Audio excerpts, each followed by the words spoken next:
Hey, welcome to the Faith and Life podcast, where we are sitting at the intersection of faith and life. We're looking at both sides, faith and life. And my name is Mike Weaver, pastor at St. Luke, and this is, I'm Greg Osborne. I'm the student pastor here at St. Luke. So, yeah. So we're excited to continue this conversation of faith and life. Um, we're in the 90s now as far as number of yeah, episodes, right? we're getting close to the 100 as we've talked about on the show. We're getting up there. So, whoo It's gonna be like the clowns or like party favors when we hit the 100. yeah. Clowns just coming back, but up is behind us. just clowns just coming in the video screen the whole time. Right. That would be just kind of peek their head in and just do one of these. I think that might be the 100th episode and then the last episode for a lot of people then. So, That's true. people have a Uh, love-hate relationship with clowns. for sure. No doubt about it. So we are talking about prayer that changes you. That means that changes us when we pray. We certainly pray to hope to change the narrative or situations that people are in. Yeah. But before we get there, I got a question.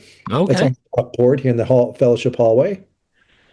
All right, you ready for this? I don't know if I'm you saw ready. that question. The question is, if you could trade places with one person for a day, who would that be? Okay. I saw this in the hallway at church and I had thoughts. There's parameters. So, like, when you say, like, trade places with that person, I'm still me in my body and I'm Yes. just experiencing, okay, that's, We're not doing the classic movie switcheroo. I just wanted to make sure we're not doing like a Freaky Friday swap or something. Like, okay. Nothing. Cause that, like, but it'd be like, oh, if I'm in your shoes for the day, so like I'm you, but then I get to experience what you're experiencing and things. Okay. For me, I feel like I have an answer, but I feel like it would change. Um, but I'm gonna say, who do I want to pick? Who do I want to pick? Who do I want to pick? I'm gonna pick uh Brad Pitt. And here's why. All right. I want to just see what it's like to walk down a street and imagine like that people like obviously it'd be me, but people are thinking I'm Brad Pitt, whatever, fine. Like just kind of get that, like, what is it? What do you experience as a celebrity? Because I think like we oftentimes you know, if we're not a celebrity, we can fantasize about it sometimes, like, oh, I'd love to be rich and famous. And I'd be really just curious of like how that side lives and what it would be like. And then you're like, because they're like, money doesn't solve everything and things like this. And so I'd just be curious to see that. But then I love movies. So I would love to see, like, then just from a, like, what's a day in the like of being on a movie set? Like, so that would be a requirement. Like, he'd have to be shooting a movie that day. Cause I'd want to be like, knowing kind of like what's the process? How do you get treated? How do you, as a higher up, as a celebrity, get treated in the movie process? So yeah, I think I'd Brad Pitt, or it could be any celebrity that's in movies, because I just gravitate towards them Yeah. movies, and I'd love to just see the behind the scenes, and then Okay. either appreciate it more and go, I'm so grateful for what I have in my life. hmm So Yeah, that's awesome. That's a good thought. I was thinking that I'd want to trade places with an NFL player okay, or a Major League Baseball player. Doesn't matter, either one. okay, Assuming that I have the skill when I trade that place. Because I would want to change the place on game day. So what does a game day look like for okay, an yeah, NFL? I mean, to live through that game day from beginning to after the game. And what's it like to run on the field, to be in that environment, to be on the field, getting after it, right? Playing. yeah, Um, and even Major League Baseball. I had this one moment where I was able to be in the Columbus Clippers dugout while Ethan was practicing. He was doing a special workshop with some folks at Clipper Stadium, and I felt like a little kid in this little dugout yeah. because it was like a professional dugout. And I just to be able to sit there, and it's a different view of the field, certainly, but to be on the field and that level of play, that would just thrill me to no end. So that's what I want. All right, baseball or NFL or baseball? I'm gonna make you pick because I got a follow up question, so you got to pick. Okay, because it's NFL season, I'll just say NFL. All right, you're switching positions. Are Yeah. you Are you going to a Browns so you can experience what a Browns person team? Wait, are you assuming that they're going to lose? I'm just saying, Is like that what you're the Cleveland saying? Browns, like, are you going to go that route or are you going to go Uh, like to a more prolific organization? And what position? okay, so I would go with the Browns. Yes, they are my dudes. So I would have to stay with the Browns. And I would just have to go with the position I played. I mean, just a running back. Okay.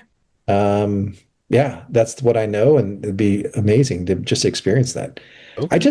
I mean, just even if I didn't get in the game, just to experience getting onto the field, running from the tunnel on. You want your Rudy moment.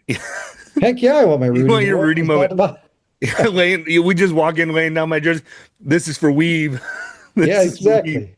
That's right. I'm giving up That's my right. spot. Exactly. I dig it. Oh, dare to dream, Greg. Dare to dream Right? someday. Someday Yeah. you'll be in the NFL and someday I'll be in movies. That's right. Yeah. You heard it here first. You heard it here first. So we're talking about prayer and prayer that changes you. That's a different switch on prayer, right? I mean, as we think about prayer, as I said before, prayer is one of the things that we certainly are invited to do. Mm. Jesus teaches us to do so.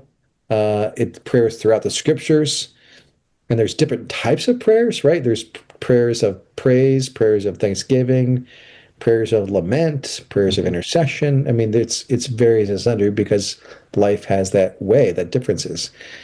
So we normally talk about prayer that way, but we're thinking about like how does prayer change us on the Yep. inside? So what any initial thoughts about that for you, Well, I Greg? mean, you mentioned all those different types of prayer. And I would say a lot of those different types of prayer have changed me, right? Hmm. Like the especially like the intercession, the praying for other people and or prayers of petition, like we're praying for ourselves, like understanding that like that's should be lower end on it, like not as much prayer for myself, but praying for others. I think it really has shaped me a little bit more because, I mentioned on Sunday about praying for our enemies in the message and, in Jeremiah and talking about praying for those people that we don't like.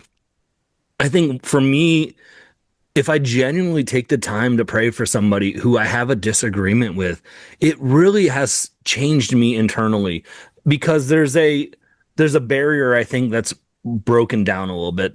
Oftentimes we can just because of online and social media and stuff like we can just really just lump people into a category with everybody, and for me when I take the time to actually think about said individual and pray for an individual that like I'm having issues with or might not see eye to eye on, it changes me on the inside of like, okay, this is a genuinely a person that I'm taking the time out of my day to care for and pray for, which means I must have value for them, right? Like they must be some type of importance to me to add that. So for me, it changes how I see people. I think when I take the time to do that. So I mean, that's Yeah. the initial thought when I saw that question. I was like, that kind of is what it is for me. Yeah, that's really good. I mean, prayer softens our hearts Mhm. as we pray for that person, especially as you said, we have something going on between us that is causing that. And yeah, maybe it's less about changing them, it's more about changing us Right. and how we approach it. That's good. That's a good way of looking at it. I think about the times that I've fasted and prayed, and physically Mm. refrained from food for days on end. When I say days on end, literally like multiple days. I mean, never fasted for 40 days like Jesus, but um, I don't anticipate myself doing that either. I But mean, come on, Mike. You gotta live like Jesus. So yeah, come right. on, Yeah, get the yeah, 40 days. yeah. But that fasting and the physical hunger Hmm. uh, to me becomes a prayer in itself. It's like the sighs and groans that the Spirit says that Lord intercedes for us with sighs and groans too deep for words. And those groans from my stomach create that prayer that's unspoken of my deeper desires. But last time I fasted, it was a sense that the Lord was less concerned about the reason I was fasting was for a specific cause Hmm. outside myself. And it was as if the Lord was kept reminding me, this is about you, Mike, changing Mm. as you move into that cause, right? So preparing me as much as I'm asking the change to happen in the cause that I'm praying for. Yeah. You know? And that was really insightful. I mean, that seems so nonsense thing to say that God is insightful, but it was really helpful for God to kind of refocus myself to say, yeah, this is about as much as about other people, it's about you. And this hunger has to be, you're just kind of working out some things inside you, your internal world. Well, I mean, you say like it should be just common sense almost of like that, but I think we fall into the trap very often of, you know, worrying about others and where others are on like, well, I wouldn't do that, right? And how others are interacting. And it's almost like we need to have that reminder of like, hey, we need to focus on you, right? Like I'm reading a parenting book right now and it's talking about like, oh, like when you go to a park and you hear all these parents like say this, or this, and you're like, oh, yeah, I would never do that. And I'm like, and I instantly go to, well, I'm a better parent already. Like, and I'm like, Mhm. no, I'm not reading this to give me props as like, oh, yeah, what you're doing is right. I'm reading it to change, things and grow as a person myself. And I think I think it seems like it's something that's common sense, but I think it's something we forget in our society often that it's a if we can put more focus on ourselves and not on other. And I know I just said others, but like on changing us, I think that's an important focus for us. Yeah, there was a one time, it was many years ago, I was fasting and praying, and this was a 40-day fast from noise. Mm. So I was fasting from extraneous noise that was invited in my life. It would be social media or radio or my phone or TV and various insider. It was so it's sitting in 24/7 in silence. And it sounds easy. It's not easy. It's hard to do, especially for those many weeks. But it was incredibly rewarding. But about, let's see, how many weeks is 40 days? 40 days is what, 6 weeks? About a month in, about 4 weeks in, every day I was praying about pretty much the same thing I was fasting for. And talk about God changing me. God goes, I'm sitting there and God says, uh, stop talking. Don't you think I know? It's like, oh yeah, I don't have to keep repeating this. I mean, God's like, hey, I need to change you as much as you need. Yeah. That is, you need to be silent as much as you're sitting in silence. Mm. And I was like, oh yeah. And that sitting with the Lord in prayer in silence was enough. Yeah. And that's all I needed. I had to But get there, right? But yeah, and it God had disciplined me in that. it takes a while sometimes. I don't know if it is for you, but I feel like half the time when I'm writing a sermon, I'm like, I'm really just preaching to myself here. And if y'all are gonna get something out of it, come along. But Right, exactly. Oh, totally. I'm That's like God's just exactly talking right. to me right here, and hopefully he might be talking to you too. Yep, for sure. So here I have a question. How do we sustain a prayer life when it feels dry or challenging?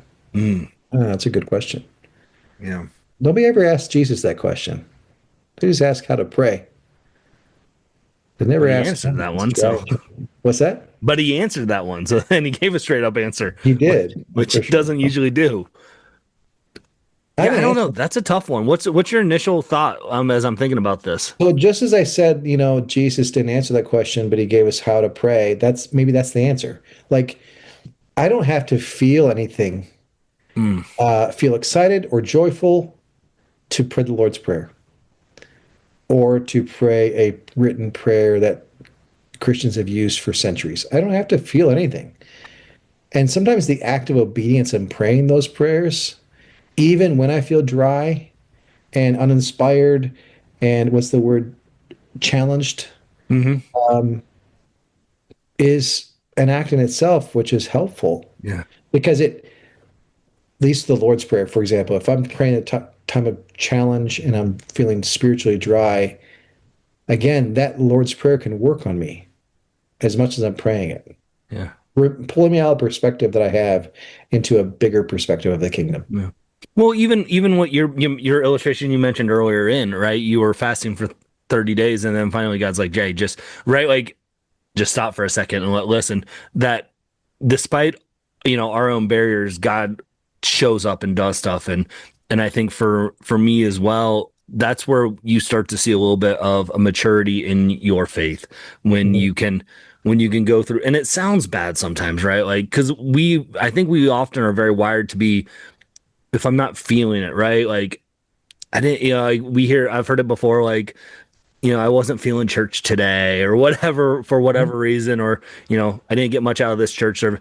And I wonder of like, if there's a maturity for us then as believers, it's like, there's a benefit still to pray in the midst of feeling challenged, right? Or feeling like it's a dry, there is, how many times, like, if you're in a, working out and you're like, I don't feel like going to the gym today, and you still go, there still is a benefit for it, right? And I don't think, even in the midst of, like, if you're frustrated, like you feel like nothing's being answered, I don't think if we take the time to pray, like, you're gonna sit there and go, well, I just prayed for 10 minutes. That was a waste of my 10 minutes, right? Like, I hopefully through the midst of it, God still can show up, and it will still show up and do things. So I think for us, it's a maturity of like incorporating in it of, because God shows up despite us. And so I think when we hinder, like, well, God's only going to show up if I'm in the right mood, that Right. limits our God, like, a little bit. Like, he's more powerful than that. Like, he can still show up and change something even if I'm feeling kind of blah today, right? Like, so